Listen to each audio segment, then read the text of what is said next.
किपरि ब्रह्मपुर सहर में सफेई होउछि ताहा भिडियो देखिले जना पड़ुछि।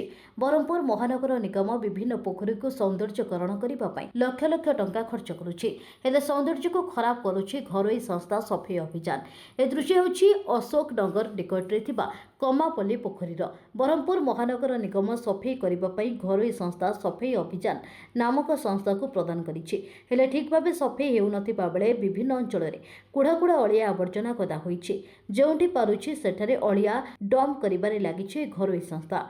पोखरी हुड़ारे एपरि डंप करिछि जे सही अलिया आवर्जना पोखरी रे पडुथिबा देखिबाकु मिलिछि। या सह सेठारु अलिया आवर्जना डंप जोगु दुर्गंध बाहरुथिबा देखिबाकु मिलिथिला। सेठारे बसवास करुथिबा लोकमाने से दुर्गंधरे अतिष्ठ होई पडुछन्ति। एथिप्रति महानगर निगम केबे कार्यानुष्ठान नेब ताहा देखिबाकु बाकी रहिला।